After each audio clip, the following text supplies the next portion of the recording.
right, this is Richard Solomon taking care of business from Book Expo America at the Javits Center in New York City. This is day one of the show, and I have with me, I bumped into the famous boxer Harold Weston Jr., and I was lucky enough to grab him, pull up a concrete bench. They have great accommodations here, and let's talk a little bit about, because you have a tremendous story, a really cool career resume, and just really want. So let's start from the beginning.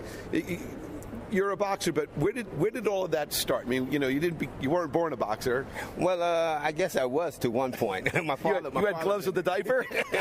Well, my father fight for the bottle. Yeah, that was the whole thing. Fight for everything.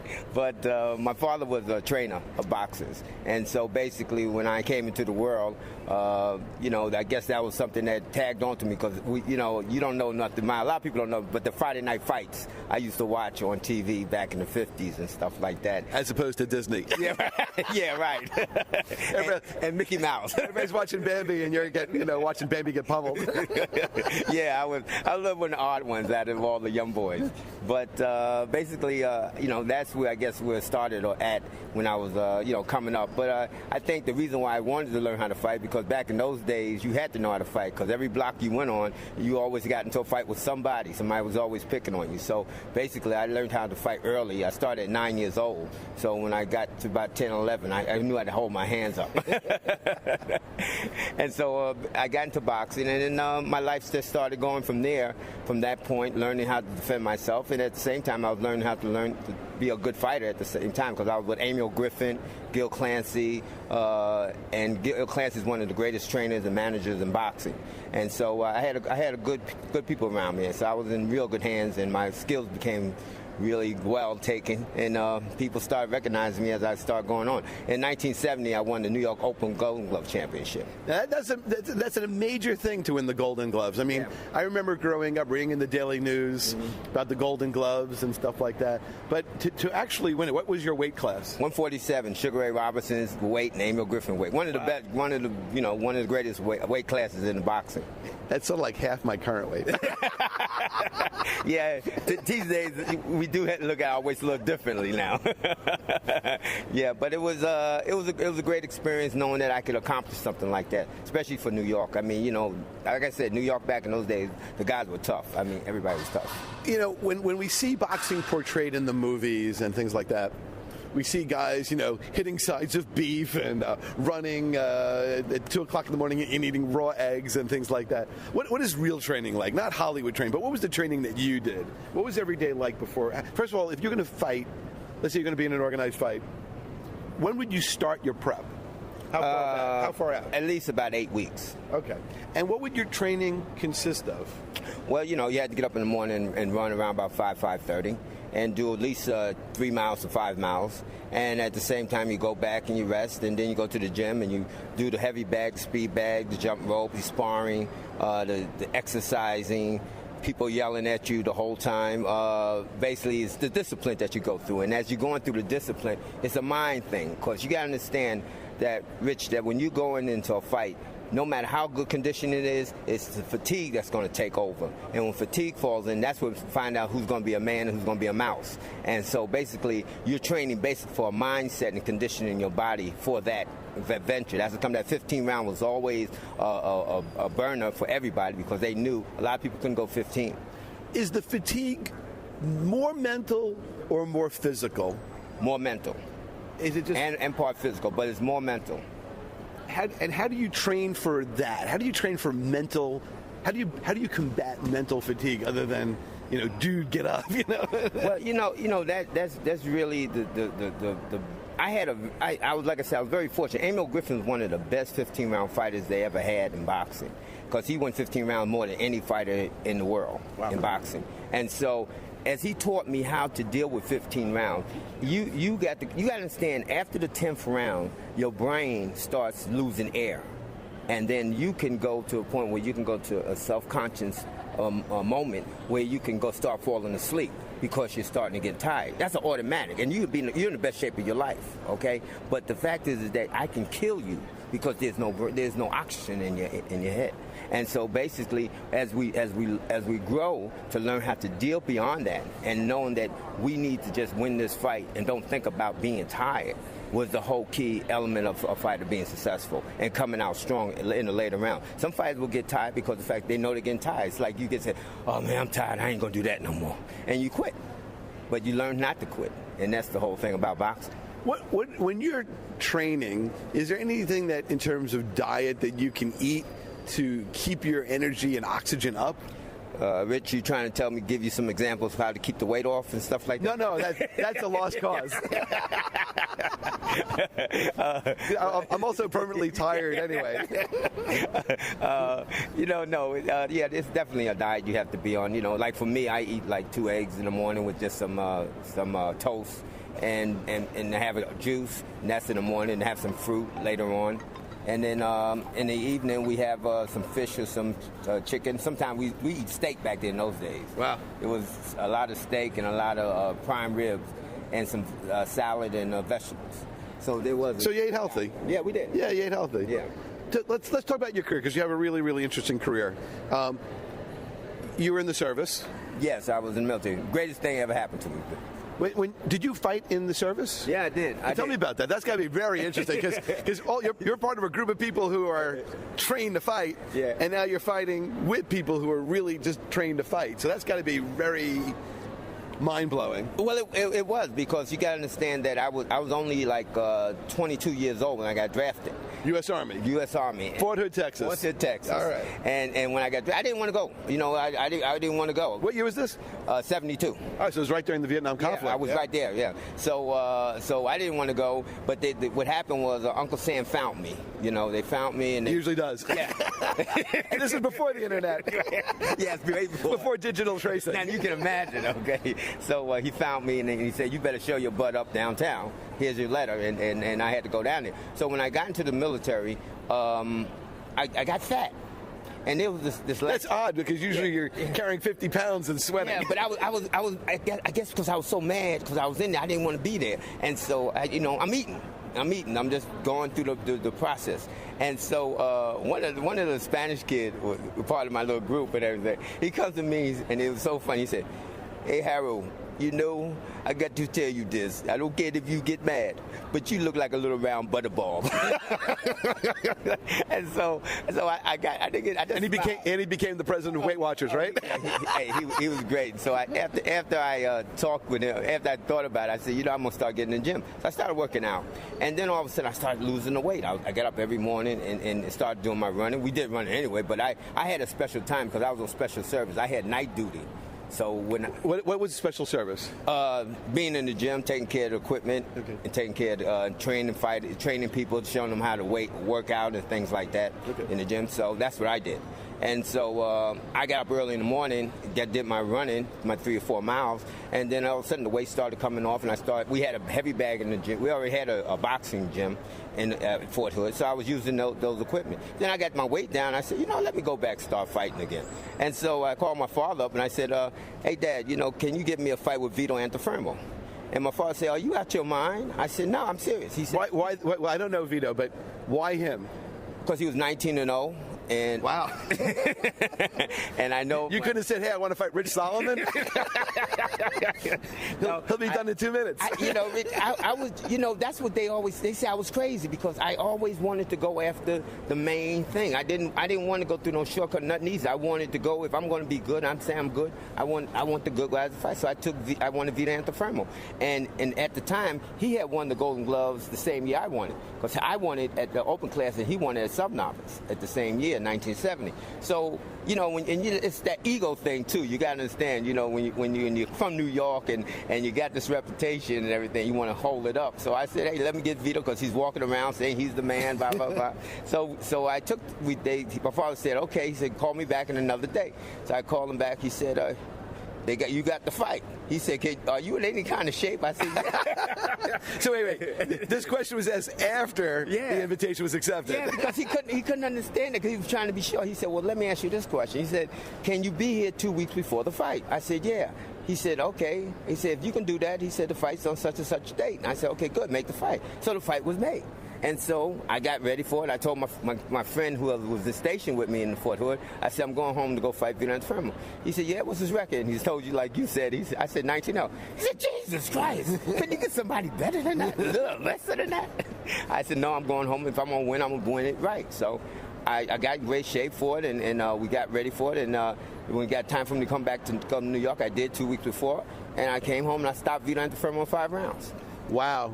You know, are boxers, even though they're competitors, are they friendly outside of the ring, or is it all just the game face and the 1,000-mile stare? You know, I find the guys that are not friendly is the one that is not sure of themselves, and their self-esteem is low. So they try to bring this aura of themselves because they're a fighter, and they try to make everybody think they're bad. But when you put them against the wall and show them what it's all about, you see how they all fall down, no matter who it was. Wow. And so basically, the ones that have a real confidence in knowing that they can fight, you don't have to be a tough guy or push people around, because you know who you are and you know what you're capable of doing. So it doesn't need to be that violent type of attitude. But most of the guys are kind of humble to a point. But you got those guys that think they're tough, but they're not tough. Because when you, like I said, you put them against that wall and say, okay, you're going to die if you don't get out of here.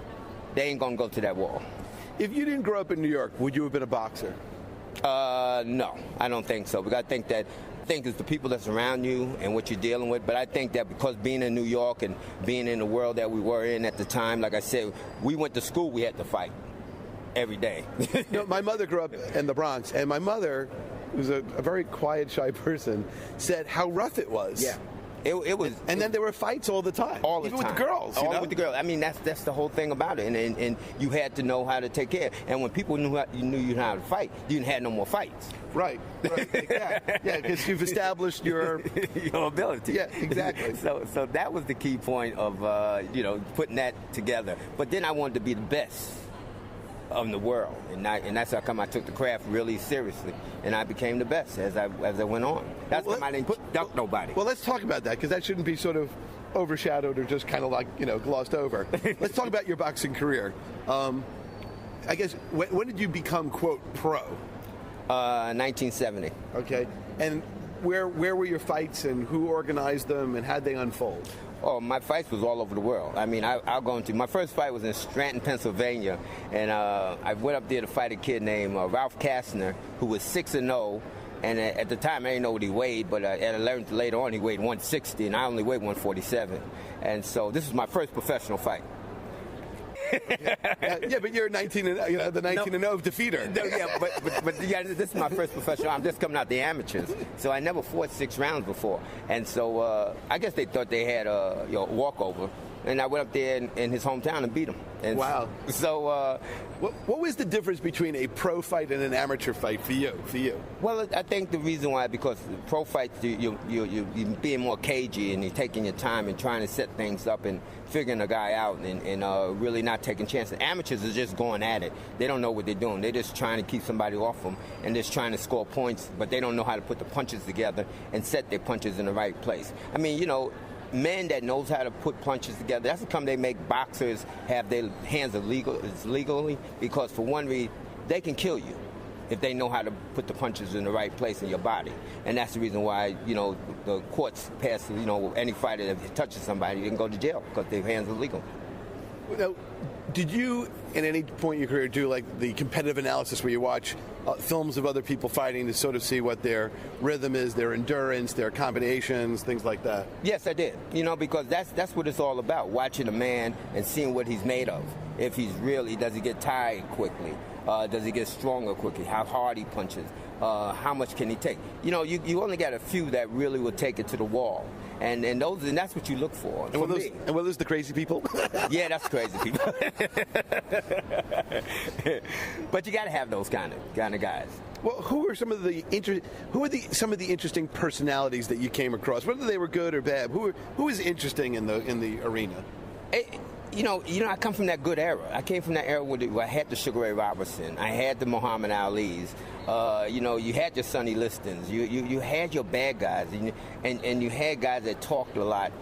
But Ali started that talking stuff. No fighter back in the day didn't talk like Ali.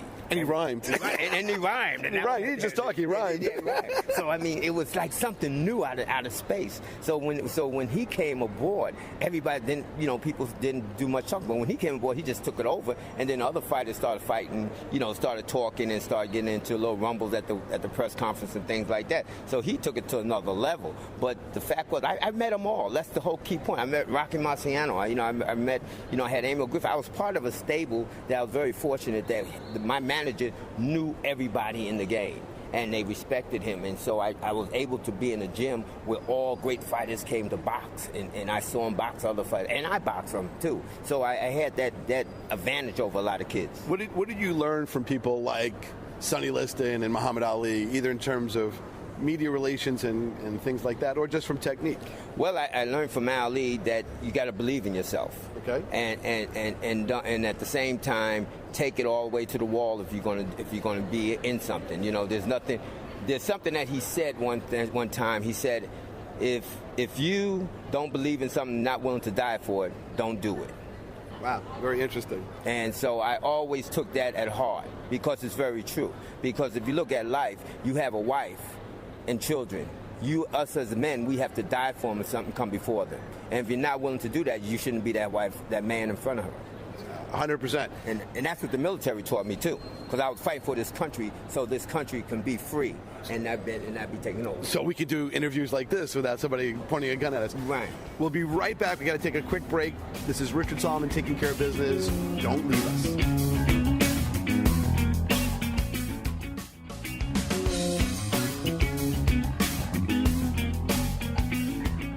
All right, we are back. We are at the Javits Center. This is Richard Solomon. It's Taking Care of Business. We are broadcasting from Book Expo America, and we are with professional boxer Harold Weston Jr., who has been sharing with us his life story, and we're continuing now. Just come off the break.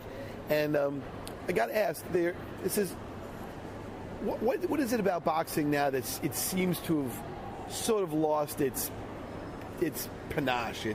There were all these great rivalries and fights, the Thrilla in Manila, and Ali Frazier, and all of them, Marciano, Sugar Ray Robinson, and Jake LaMotta. I mean, you can go on and on and on. I mean, we lost the stinging because the fighters are not as good as they used to be. And are there less fighters coming in? No, it's not less fighters. It's just that you have you got a little thing going on as a monopoly going on with promoters. And you can't do that in boxing, because boxing is competition. And so what it should be is like baseball and football. The Yankees can't say, I ain't going to play the Boston no more, because Boston's better than them, so they're not going to play them. They got to duck them. So in boxing, you can do that, because your manager or the promoter that promotes you don't want you to fight so-and-so, because you're going to mess up. You're going to get beat by him, and your draw, you drawing the money to people come see you. It's not going to see you no more, because you already got beat. You're not as bad as they thought you were. So basically, you have a lot of people playing those games in the sport and bring the sport down. They don't care, because they're putting money in their pocket. But the fact that you're cheating the public, and the public is paying hard-earned money to watch entertainment, a true entertainment sport, and something that's supposed to be legit. And when I can sit there and say, oh, he's going to win, that's not fair. That's not fair to the public. I kind of remember growing up, boxing was really promoted heavily on regular television, the free TV. And of course, in those days, cable really wasn't an element, but it was sort of like Howard Cosell, Wide World of Sports. They'd really promote the fights. You'd see the fights. I think some fights were pay-per-view, and I guess that was somewhat new and controversial. And now you don't really see it on mainstream TV. You see it either more on the specialty sports networks. Is it by it moving sort of out of the mainstream into more of a specialized part of the entertainment spectrum, has that eroded the momentum of boxing? No, I think that what has did it, because the ratings hasn't been as great as it used to be. Let's think about the Ali and Joe Frazier fight. That fight stopped the whole world from moving. Think about that. I remember. The whole world stopped. A war that was in another country stopped fighting just to watch Ali and Joe Frazier fight. So if that was so significant at that time with boxing, just imagine if we still had that momentum going today. with all the media coverage that we do. This would be huge, but it's not, because the athletes are not as great and as good as they were like they were back in the day. The competition, you can't put the competition together and say, that's going to be a great fight. All right? We all know the Ali and Frazier fight was going to be a great fight. Yes. With no ifs and buts about it. And we all paid our money to watch it. But the fact today, you can't do that with these guys today. We don't know half of the guys' names out there today. We don't know who's champion, and that's how foolish the whole thing got. And so basically, like I said, the sport has taken over by guys that's greedy for money instead of doing it for the people that's giving them the money, the public. And that's what they got to get themselves out of. Were boxers in your day more gritty? I think they're a little bit more greedy. I think the thing with us was that it wasn't more about money, it was more about pride and dignity and coming out to be the man. I mean, we want to get paid, but the fact... Oh, of course. I mean, but but it wasn't that important. Because when my book come out, you're going to see there's fights that I took for $300, and I was the number 2 contender in the world. But you did it for the prestige? I did it for the prestige, but at the same time I did it because I needed to fight, because I needed to keep myself busy and stay sharp. See, and that's the big difference of it all. And so, and when you got people that want to fight you and they wanted to duck you, so I had to find somebody to get in the ring just to, to showcase my skills. And that was the whole thing about boxing, and building my record up too at the same time. Do you follow the Olympic boxing at all? No, because we don't have no Olympic boxers no more. What happened? What happened? It's the same thing, Rich. It's just the trainers are gone, the kids are not as talented they are. And you got to understand, the foreign fighters have gotten better.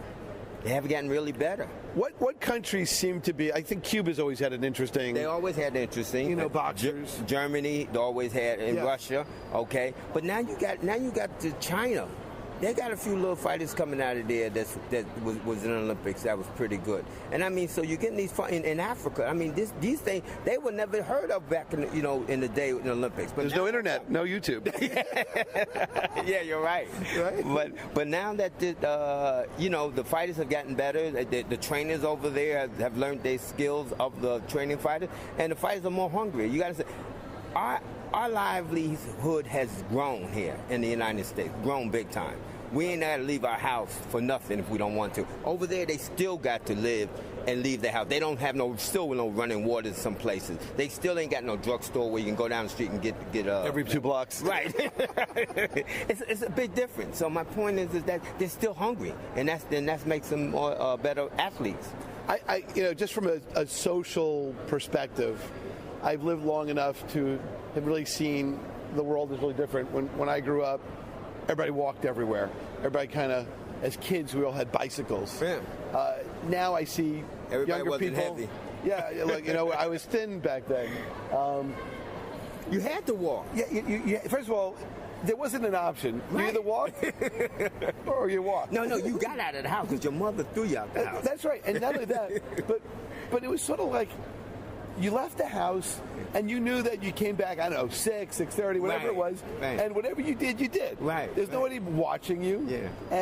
And yet, the neighborhood kind of had eyes on you anyway. That was the good part. But you went out there and you did, and I remember I rode my bicycle, I played ring alivio, I played paddleball, I played handball, I played stoop ball, box ball, stick ball. We did all these things as kids. And now the kids of today don't really leave the house. No. They're very overscheduled. Mm-hmm. They're driven everywhere. Right. I'm not saying that's a good or bad thing, but it's definitely a big change. And I definitely see people not as athletic. They seem to be a little bit more, I don't know, we ate differently. Junk food really wasn't so much of a part of what was the fabric of life. You only ate at a certain time either. That's right. Because you didn't have that much food going on either. Not like that. But there were no 24-hour places. Right. You wanted a burger 3 o'clock in the morning, you waited. Right. Or you pulled something out of a pocket and you got it like 7 p.m. from the day before. Yeah.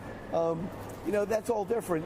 In many ways, does your whole life story mirror the changes in society overall? I think that my story is going to show a lot of change in society overall. Is that the hunger that I had of surviving and making it in the world at that particular time in life, and you got to understand that we were all brought up in a way where if your mother, when you went out the door, it was all, I never understood it, but now I know, when your father and your mother said, be careful. Yep. They meant it. They meant it. And that, because that's how serious it was, Rich. You might not be coming home that night because of what was going on out there. And so basically, I look back at all that, and I said, those were dangerous times. But we didn't even realize it. Nobody realized it because today, for some reason, society is much, much safer. I guess everybody has cell phones and, there's more surveillance and everything. Right. I remember when I grew up, there were certain like gangs in the neighborhood, and you knew that there were certain kids that were the tough kids. Right. And you knew not to cross certain lines. Right. There were just certain things that were just unspoken. That's where I learned how to fight. So you spoke with your hands. These will do the talking. Now, do you manage people? Do you manage boxers? Did you manage boxers? No, I had like one fighter that I managed at one time, and I had to give him up, and he was like a 3-time Golden Glove champion. Kid was a great fighter. Have you ever heard of a kid named Hector Camacho? Oh yeah. This kid beat Hector Camacho twice in the amateurs. Wow. This kid was Roberto Vinales. This kid was a great fighter. I mean, awesome. Punch everything. But what happened was that we turned pro. We went 7-0. I got a call from Madison Square Garden. Come down here. We need to talk to you. And that's when I got the offer of coming to Madison Square Garden to run Madison Square Garden boxing. Wow, now that was just glossed over. So wait. So tell me about running Madison Square Boxing. When did you start, and how long did that continue? I started in 1980. Okay. But it was so funny when I got called down. I go down there with my suit and tie and everything, and my manager at the time, who was my manager, Gil Clance, he was running Madison Square Garden at the time. Okay. So I go down. He said, "I need you to come down there and talk to you." He said, "All right." And I used to go down there just to talk, and we had lunch and everything at one time. So I said, "All right, come down." He said, "Wear a suit and ties." Okay, cool. I go down there, and I got one of those. Yeah, and so I had plenty of suits and ties. No problem with that. But no, I got one. I got one of those. But I went down. He said, I sat down. He said, "What's up?" He said, "You want to work here?" I said, "Work where?" He said, "Here at Madison Square Garden." I said, "Doing what?" He said, "Being my assistant, being assistant matchmaker." I said, and I looked around and said, "Here at the Garden?" Now you got to understand, Richard, there's never been an African American ever worked at Madison Square Garden boxing. Wow. Over 100 years. Wow. So I mean, that's huge. Huge. And so he said, I said, "How much money?" He said, "It's not the money. It's the principle and the importance of what you're getting." He said, you can't even get enough money for the knowledge you're going to get working here. So I said, okay, no problem. The world's most famous arena. Right. Yeah. But you know what, Rich? He was right. All the schooling, all the education. I couldn't go to no high school, no college, no nothing that taught me what I could learn sitting in that position at Madison Square Garden. And what did it entail, and what were some of the highlights? It entailed me putting matches together, making deals with the managers for the purses, budgeting the show for the arena, arranging the event for every aspect of everybody involved with the show, and I had to approve it all. And you just had all around knowing how to do all this, and knowing how to call a shot, and knowing how to add it up and subtract and all that at one time. That was my position. You know what the sad thing is? If I had the radio show then and I knew you, I could have had some great interviews. Think of all those guys, but then again, they didn't have digital recorders back then. Yeah, it was an amazing venture. It really was. I can never take. I mean, I've had some great moments in my life of the boxing, the Madison Square Garden, the military, all that. I mean, you can't. You can't just get in there and do these things and do it successfully. And I was able to do all that successfully as I accomplished my goal in life. Wow. So how long did you do the Madison Square Garden, management? I was there from 1980 until 1986 when Sonny Werblin and Jack Company. Sonny Werblin is the man that made the Mets. Okay, he's the guy that got the Mets whole thing going on. And so he became the man at Madison Square Garden. And Sonny told me, he said, when Gil took me upstairs to go meet Sonny, and me and Sonny got along real well with Jack Crumpy, his partner. They was I can call them my godfathers, okay? And these guys said, as long as we're here, you're going to be here. Okay. So they said, don't worry about nothing. Because the reason, I didn't know what they meant by that, but then I understood later on what it meant. Because me being the only African American in there, they knew I was going to have a little harassment. And I did have a few. But I had my godfathers to talk to. And they understood it way before I did. That was the great thing about it all. But I loved it because they showed me and they taught me and they set me down. We had lunch. I mean, I had lunch with Sonny Workman and Jack Crumpton. I mean, we're talking about basketball. I'm telling them how to run the Knicks. I mean, that's what kind of fun it was for me. And so basically, it was an experience of that I don't think no young man can ever get when you have great giants and smart men that's running one of the biggest Mecca arenas in the world, and I'm there getting my education from them, how to run my department. What were some of the behind-the-scenes unique things about a match at the Garden versus a match anywhere else? Somebody trying to get more money out you where they not deserve.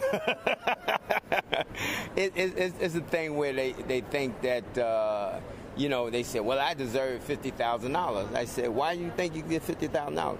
He said, because my fighter is very well known. I said, well, then you should I'm going to give you $100,000 in tickets, sell them all, and then you get $50,000 and give me $50,000.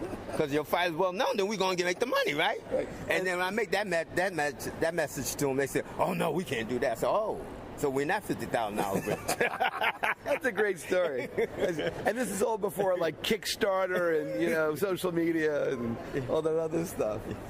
So you wrote the book. Yes. When did you start writing it? When did you start writing it? Not why. 1983. Really? Yeah. And it's, wow, labor of love? No, a young lady named Flo Anthony, she who became my business, so we was in business for a while. She came to me and said, you need to write the life story.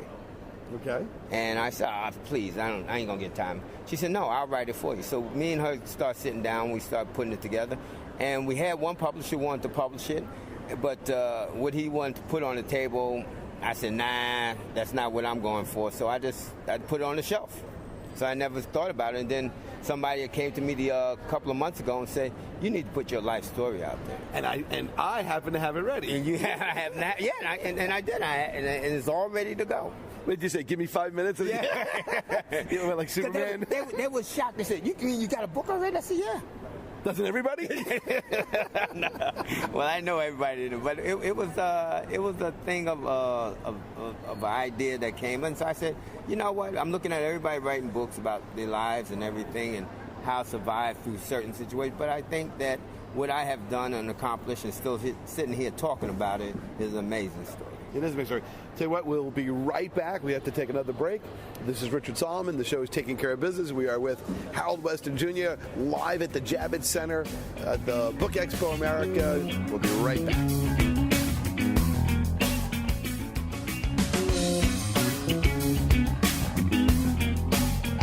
All right, this is Richard Solomon, Taking Care of Business. We are broadcasting today from the Javits Center in New York City. It is a beautiful day in May, and we are continuing our conversation with Harold Weston Jr. And he's a famous boxer, manager from the Madison Square Garden era, former Army veteran, and an author. So he's got wears a lot of hats. A whole lot of hats, Rich. Right. A whole lot. So we didn't really get to cover your military experience. That is a experience. I mean, the overall picture of the military is that people don't understand that's what made a man out of me. That was what really made a whole different person out of Harold Weston. What it did, and I always said the good Lord blessed me because I didn't know where I was going at the time in my life, and so when Uncle Sam called me, it took me away from where I was living and the people I was surrounded, and it let me look at my life from the outside in. And when I started understanding that, which was what I was doing out there and what I need to do to make myself better, that's when I started saying this military is a strong point, because what it did, it made me show what life was about, how to plan out, have patience, how to really make a better person of yourself, making good judgment. Because one thing about the military that you say, if you make one mistake, you're gone. Oh yeah. Oh yeah, there's no room for error in the battlefield. And that was the key point, Mitch. You gotta understand. See, today everybody's making all kinds of don't making mistakes, and nothing happens. They're not paying for so they lose thought. So they say, I can do this, I do that, and get away with it. But knowing you being in the military, knowing that one mistake, you can lose a leg, or you can lose your life. And that was the key point of it all. And I started understanding about what life was all about. And I said there was no mistakes for error. And that's what I did. What was the physical training like back in your day in Fort Hood, Texas? Oh, it was no joke. I mean, today now, the kids today, if you can't yell at them today, I heard in the military. But back in the day, we used to get in fights. I got in fights with my sergeants and everything. And after they realized I could fight, then the fighting stopped. But the fact is that I had my first day, I had to do like almost 1,000 push-ups. Wow.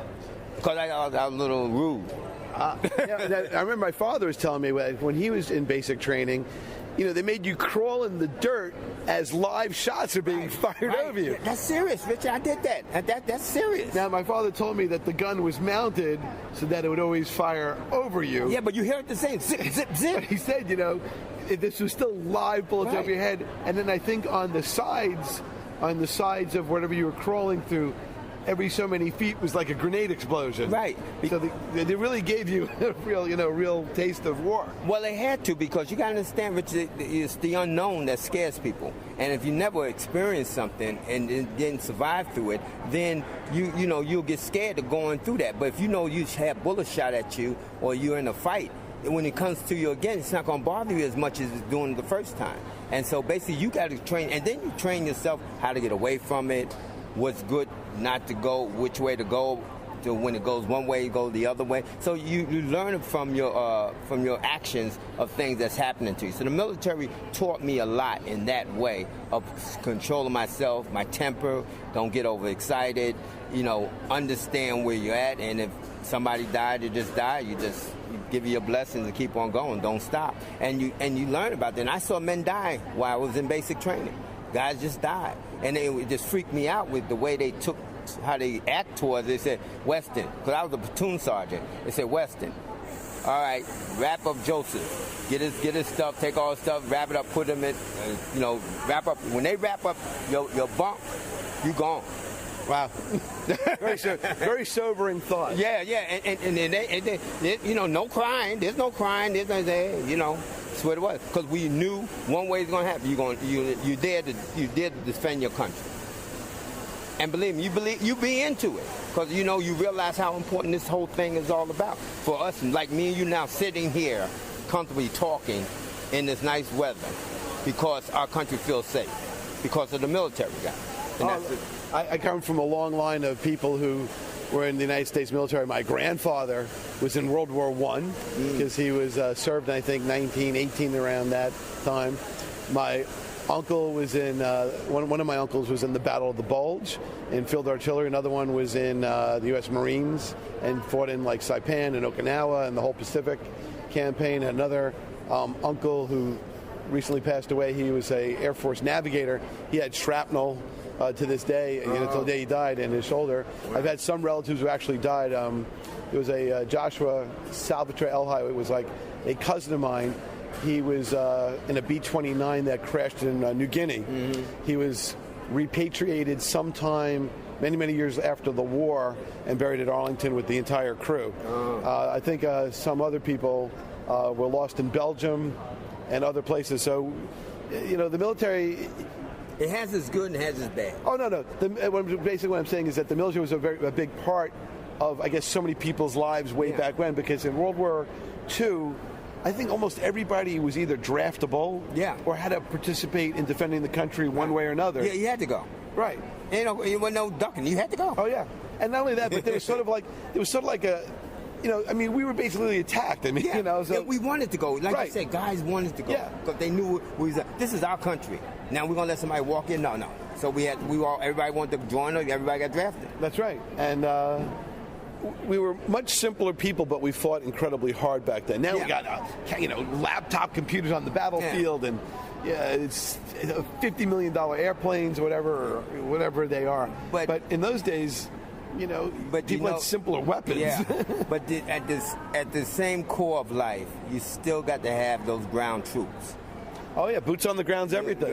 If you don't have those, you get in trouble. I don't care how many drone strikes you have; it'll never replace boots on the ground. There you go. Right, I agree. So let's go back to your life. So you're at Madison Square Garden. You're managing the whole boxing thing. What happens after that? Well, I was there for 6 years, and then Jim Dole family came along, and they wanted to buy Madison Square Garden. So then Sonny Werblin left. Then Jack Crumpy became president, and Jack said, as long as I'm still here, you still okay. And then he was getting ready to leave, and then I said, okay, I'm getting ready to go right out the door too. That's when I started learning about what corporate world. It doesn't matter how. It's a different kind of boxing. Right. What's so funny about it, it doesn't matter how much you learn, how much you know, how good you did for the company. It depends who your friends are and who they want in those positions. But that's something you learn from the military, because the military really is like a brotherhood. Oh, it is. And you really know about who you trust and who you can rely upon. And that doesn't seem to exist anymore. Right. In civilian life today. No. You grow up with people and you know people, but at least in the limited experience I had and seen and talked to about people, a different bond was formed by people within the military, and it's just an understood code that you're going to stand up for people and you're going to watch people's backs. Well, I think that, Richard, that code was always carried even in my era, even when people wasn't in the military, just in the streets itself, no matter what nationality it was. Right, but that code got lost. It got lost. There's no communication at all today with these young people today, and that's where they're lost at right now, because you got to understand, if the older guys, our fathers, did not put a blueprint together, we wouldn't be sitting here today. If that blueprint, if they'd acted like they act today, we would never be here today. I don't care what nobody says. True. Okay? There's a reason why they were called the greatest generation. There you go. And just think about, and look at, and I'm not saying about war. I'm talking about, look at the floods. Look at the weather. If we didn't know how to handle all that stuff, because of our father bringing the blueprint and what they went through to know how to go over it, because they had tragedies back in those days, and they gave us a blueprint how to deal with this whole thing, we would not be here today. 100%. Okay, but you got people now. It's about a me. It's not about a we no more, and that's the sad point of our society today. The we is not there no more. It's all about me, me, me. And they're going to get lost. In the next 40, 50 years, they're going to get lost in the shuffle if they don't start bringing themselves together as a me. Don't come to me when the tragedy comes. We need to start working on our communication now. 100%. Do you go out there and give any motivational speeches or talk to people? Well, Rick, that they want me to start doing that. I think you should. Yeah, they want me to start doing that. That's the company we're doing the book. We're trying to get the book to get started, and then they want me to start really getting out there to do something like that. So, after, say, 1990, what goes on between 1990 and 2013? What happened in that time frame? I got sick. Oh, what happened? Yeah, I caught something that was. I woke up one morning, Rich, and my whole neck was like this, and went straight across. And I was doing like this, my neck went right there, and I couldn't put my neck together straight. And so I went to a doctor. I went to several doctors, and I'm spending money like crazy trying to find out what I got. And this is the noisiest interview I've ever done. and the doctor said. I said, Doc, what's the problem? And he said, you got a crooked neck. I said, well, I know that, Doc, but what can we do? He said, we can't do nothing. He said, because we don't know what the heck it is. So for all that time, for 18 months, I went with my neck completely that way. And I was in so much pain. And then for 18 months later, one of my doctors called me up and said, we got an injection so we can help you with your neck. And so they called me in and everything. They put the injection in. It worked. And then I got a little bit better. And all kinds of things. After I got through that, I had gained weight again. Now I got to lose the weight back. I can help you with that. But I got sick, and then the money got short because I didn't have no medical insurance, and I was paying doctors with all cash money. And so it got rough. It got rough from 1990 to 1998 to almost 2000. All right, but then what happened from 2000 onward? Well, now things are moving up. I started getting back into the boxing business. I'm doing a movie, and I got a script that I did with about actress, and it's a real good movie that we put together, but I can't tell you the story on it. Don't tell me the story, but grant me the exclusive interview beforehand. Okay. you got that promise. There you go. But let's say, I'm going to say this. The people in Hollywood, I went to Hollywood with the script. Everybody loved it. I've had several actresses wants to do the movie. And so that's in the workings right now on a movie I'm trying to do. All right, so that's a great little teaser for the people out there who are listening. So at some point we're going to be back, and we'll have the exclusive first interview. And of course we'll do it in a soundproof studio where we won't be hearing jackhammer noises and I don't know, power drills and all the other stuff. Well, we got along pretty good for a while there, without any noise, and now all of a sudden here it comes. Well, this is radio. It's funny. You never know what's going to happen. We were once broadcasting, and lightning hit the tower, and we were completely toasted. All of our equipment fried. So we ended up recording stuff, but there was nobody listening to us. And then we did an appeal for people to help the station out. Maybe you have a spare, 300-foot antenna. Just bring it on by. Well, we'll get hooked up. So, tell me about the book. Well, the book is what's it called right now? Always Stand on Your Feet. Okay, because of the fact that most men are always leaning on somebody or trying to get in a crush to get somebody to help. And if you stand on your own 2 feet as a man, then you'll move on with other people behind you. So the theme song of "Lean on Me" is not your song. No, it's not. It's not my song. But I think that the reason why it's called Always Stand is because my father always used to tell me in the ring when you started hugging or grabbing a guy, I said, "Don't be holding him. You ain't no girl. Stand on your own 2 feet." So I brought it from my father saying, always stand on your own feet. And it's a catching situation because you got to understand that we in our society, like we were speaking before, is that the men are not standing up. They're drifting from each other instead of being together and learning from each other. And I hate to put this out. Back in the old days when the men used to go to the bars and drink and they were passing off information to each other, to educate each other, and that was the whole key of their success of life, because they were getting drunk. Don't get me wrong, they were getting drunk. But the fact is they had information that they had to share with each other of what they have experienced that day or that week to tell his fellow man to say, all right, there's a wolf out there named Jack. When you get your gun, you see him, shoot him because he's dangerous. He ate so-and-so. I mean, they put that information out. But if I come back and I saw a wolf and I ran from him and I don't tell nobody about it, and then somebody else got, they're gonna get bitten. There's no communication for it. If I had only known this, I could have given cover stories for various people that I knew saying, look, just say that you're at a networking seminar. that would work.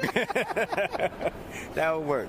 But no, it's a story that's going to definitely, I feel, they've been asking me to be a motivated speaker. I think you should. And I'm looking at it. I like it. Because I think we need to reach these young kids. We need to reach them. I had the privilege of interviewing Tim Russert a number of years ago, and he wrote a book called The Wisdom of Our Fathers.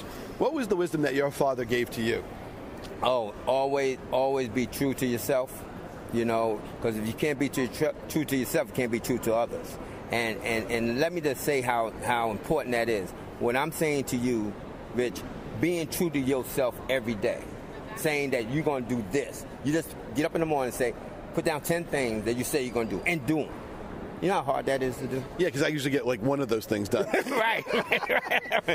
Even though I have the list of really good intentions. Right. And that's the whole thing that my father always told me, to be true to myself, be honest about what I do in life, okay, and always stand on your own 2 feet. All right, and to give a quick plug, where do you work out?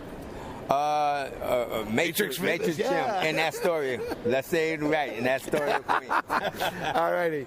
So anyway, we're basically out of time. So thank you. It was a great honor to have met you, to have talked about the book, to get your insights on boxing.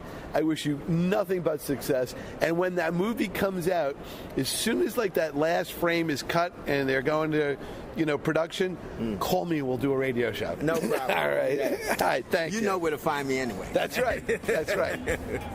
All right, this is Richard Solomon. Thank you for listening.